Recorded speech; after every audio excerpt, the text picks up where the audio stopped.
Magandang umaga po sa bawat isa sa inyo. Welcome back to our 365 Bible verses everyone should know. So maraming salamat po sa katuwang natin ngayong umaga, si Brother Alvin. Kapatid, maraming salamat sa iyo. Pagpalain ka ng ating Panginoon. At hello po sa mga taga Quezon City. Ang pinakamarami po nating mga viewers ay nagmumula po sa Quezon City. And hello rin po sa inyo sa mga viewers natin, mga sumusubaybay dito sa ating channel from Marikina. Now, yung topic po natin ay patapos na po patungkol sa Encounter God Life-Changing Moments. Ang tinatalakay po natin ay patungkol sa buhay ni Nicodemus. Now this time po, ang talata po natin ay John chapter 3 verse 16. Hindi pwedeng mawala sa 365 Bible verses everyone should know. Marami po sa atin, kabisado po ito. Kilalang kilala. Kaya sasagutin natin yung what makes John 3:16 famous? Bakit nga ba sikat na sikat yung John 3:16? Yung iba hindi pa nakapagbasa ng Biblia, hindi pa na mga bata, hindi pa marunong magbasa pero kabisado na to. Sabi dito, "For God so loved the world that He gave His only Son, that whoever believes in Him should not perish but have eternal life. Sapagkat gayon na lamang ang pag-ibig ng Diyos sa sanlibutan na ibinigay niya ang kanyang tanging anak upang ang sinumang sa kanya'y sumampalataya ay huwag mapahamak kundi magkaroon ng buhay na walang hanggan." Bakit nga ba sikat na sikat yung John 3:16? Now, in John 3:16 kasi ito yung summary ng buong Biblia. Kung ang buong Bible ay isang talata lamang, John 3:16 yun. No? Diyan mo makikita yung buod ng kabuuan ng Biblia. "For God so loved the world that He gave His one and only Son, that whoever believes in Jesus shall not perish but have eternal life." So, sagutin po natin yung tanong, bakit ba sikat na sikat yung John 3:16? Bukod sa yun yung summary ng Bible. Dito po mismo sa mga talatang ito, makikita natin dito yung lahat ng kadakilaan. No? Lahat ng greatness nandito.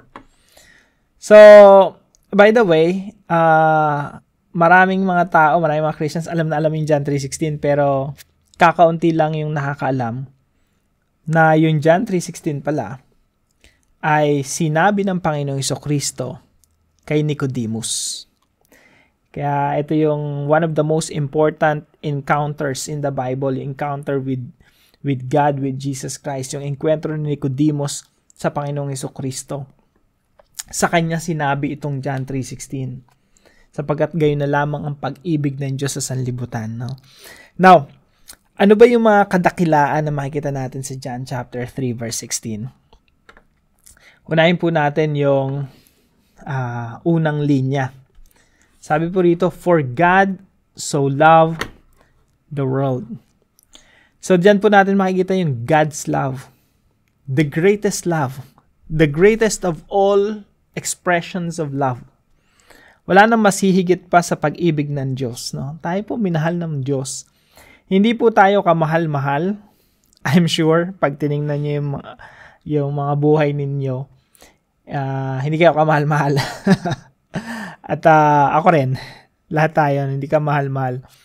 Kaya nga, kayo, nanonood kayo ng mga devotions natin everyday, no?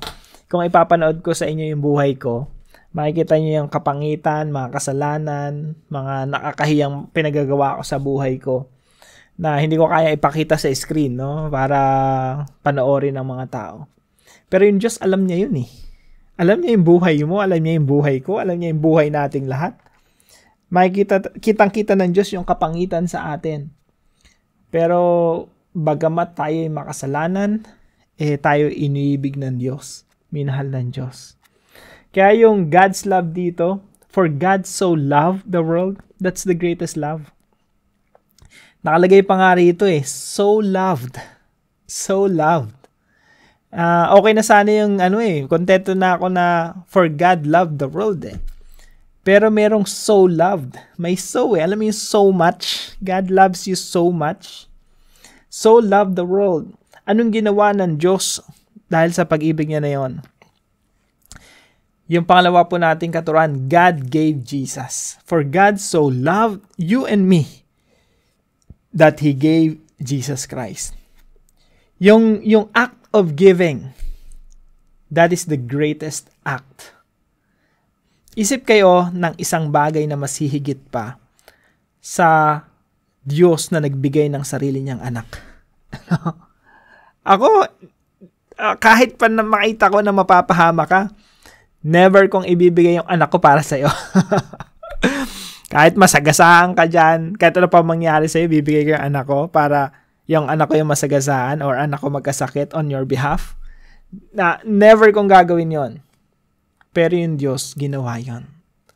That's God's greatest act. God gave Jesus.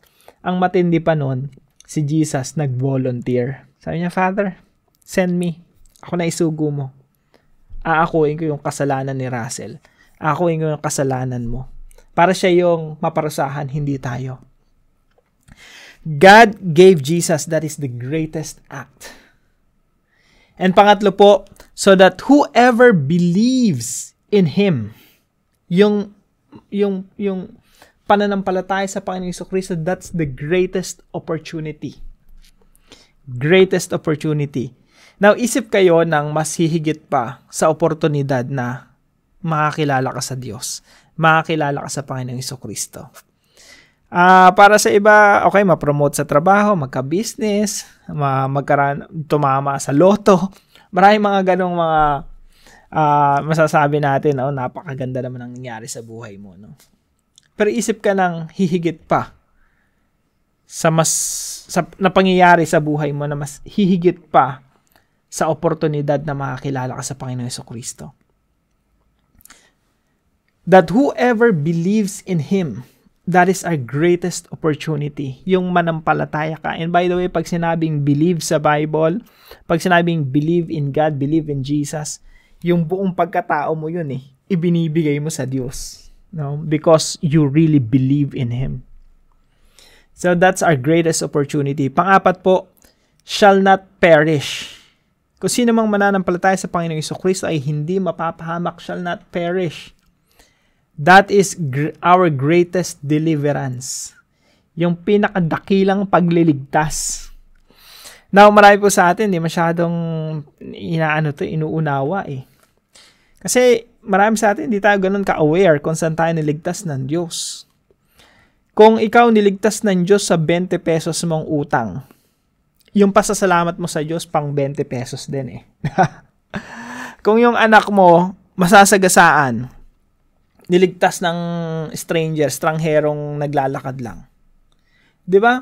Yung pasasalamat mo dun sa estranghero na yun, katumbas din ng halaga ng anak mo para sa iyo, 'di ba? Kung isipin niyo mabuti, no? Kung saan ka niligtas ng Diyos, ganun din katindi yung pasasalamat mo sa Kanya. Now, tingnan niyo po, sa Biblia po, niligtas tayo ng Diyos from eternal death.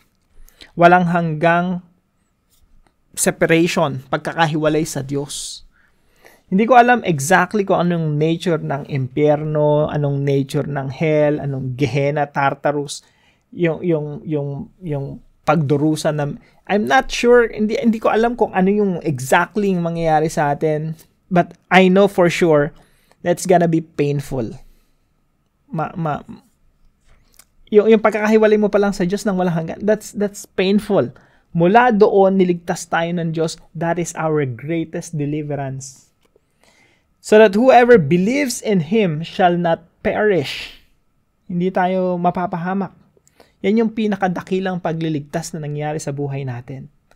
Kaya kung alam mo kung saan ka niligtas ng Diyos, katumbas nun yung pasasalamat at pagpupuri mo sa Kanya. Because of our greatest deliverance. Sabi dito, not perish but have eternal life. Merong buhay na walang hanggan. Eternal life is our greatest gift. Yan yung binigay sa atin ng Diyos. Meron pa bang hihigit pa na regalo na natanggap ka na hihigit pa sa eternal life? Meron ba? Hindi tayo makakaisip, no? Buhay na walang hanggan. Kaya yung pasasalamat din natin sa Diyos dapat pang walang hanggan. Ako nga, kahit pag kumakain, bago kumain, nagpapasalamat ako sa pagkain, no? The same time, sinasama ko rin sa prayer ko, no? Hindi naman every prayer, kundi At times, no, sinasabi ko, Lord, salamat po sa buhay na walang hanggan.